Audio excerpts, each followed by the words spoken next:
Thanks, Clive, and good afternoon, everybody. So ultimately, digital first is about a change of mindset and focus in the reporting process. Being led by a PDF print output no longer delivers what your readers, whether that's human or AI, need.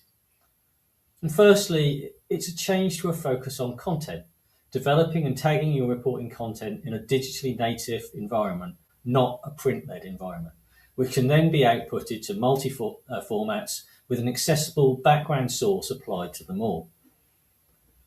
And just to re-emphasise, as Clive has already mentioned, the ESEF format is your official filing. It is not, and it should not be a secondary process to the PDF. It should lead and it should be easily accessible from your website. So start to think about the audience's needs. How are they assessing your report? Is it through AI? Is it SEOs or your website? Is it via mobile, mostly 80% of the time, or is it desktop? So how can you make it easy for search options to find your report, access its data, and just as importantly, easily compare it to your peers?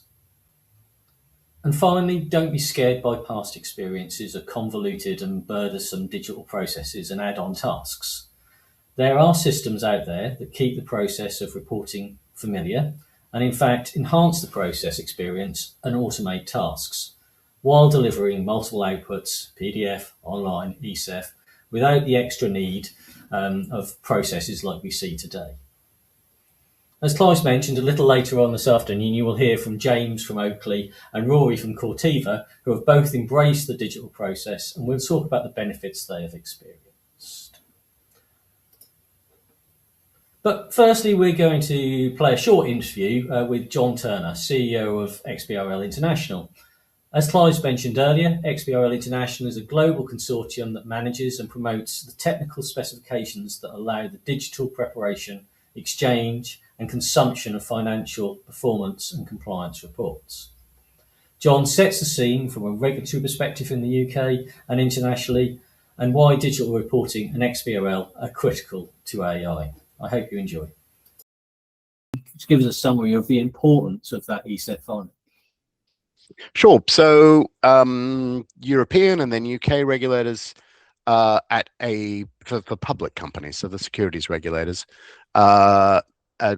moved a lot longer ago than 5 years ago now to decide to move towards digital reporting. In the UK, perhaps it's surprising that it took this long because the UK has been a long way out ahead.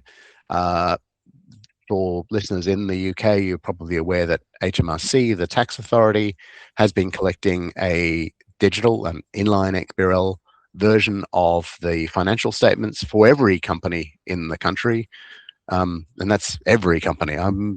We need to go and check, but it's something like 2.93 million companies every year provide information to HMRC in a digital form, and that's been going on since 2011 or so.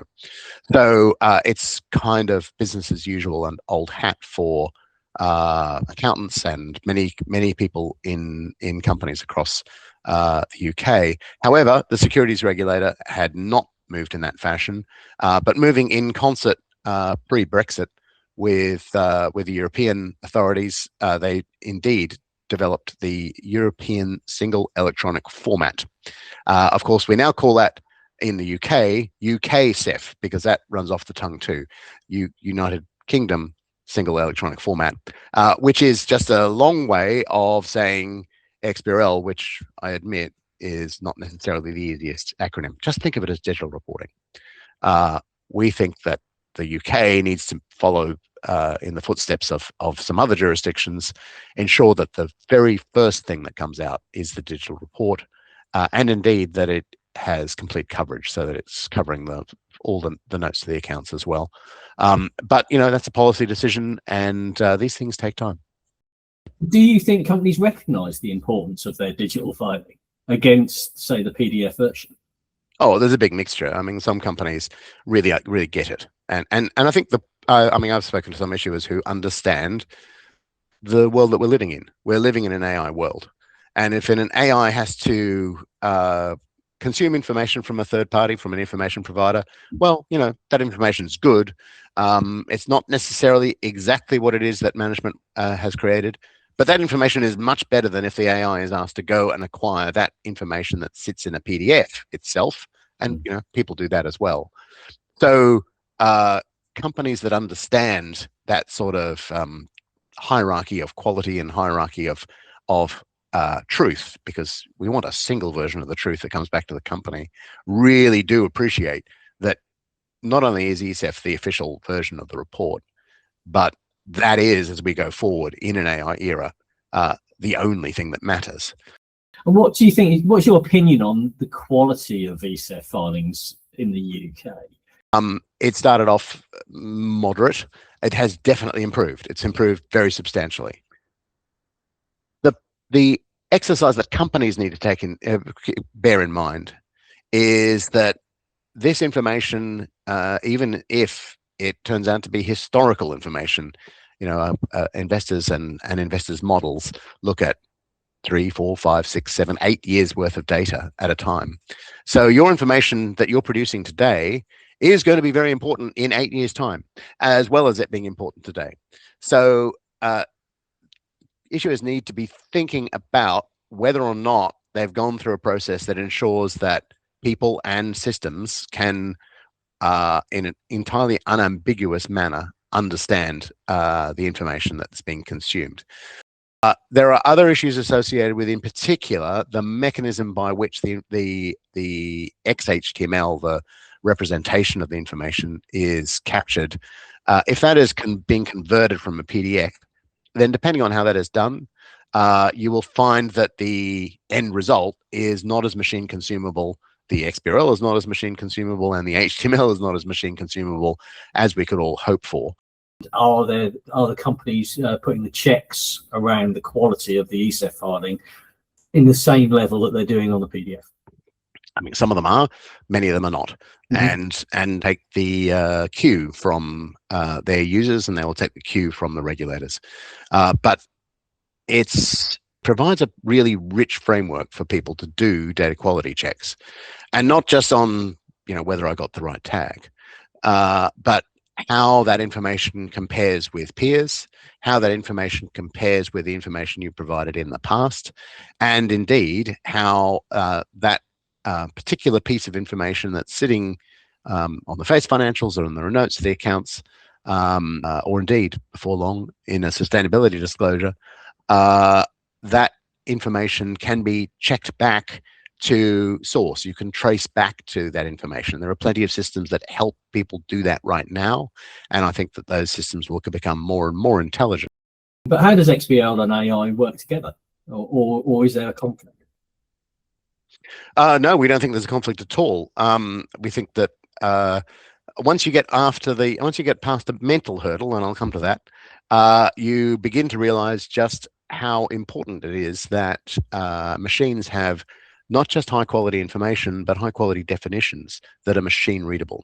And that's exactly what XBRL provides. And if you are able to provide a machine readable version of your information and a machine readable version of the standards that you're utilizing to prepare that information, then AI can do a vastly better job. Do you see a future where the PDF print report is fully replaced by the digital version in the UK?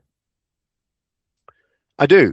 I don't know how long that will take. It's a cultural thing rather than anything else.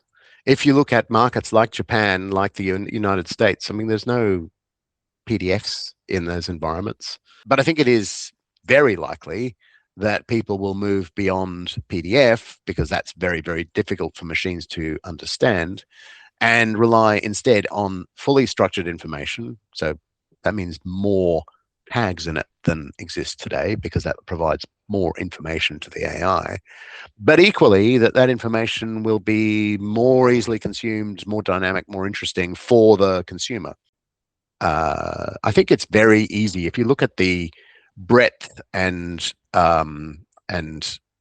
shape of the UK's really very, very sophisticated markets, It's often easy just to step over the fact that even this exotic derivative that is consuming that is representing information across a bundle of securities and is providing some risk measure or some new asset class.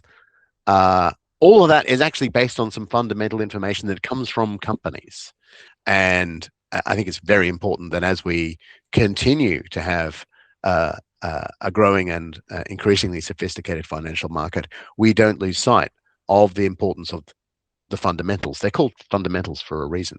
And those fundamentals need to move forward in an AI era into an environment where everybody is able to rely on the fact that management has produced a high quality digital disclosure.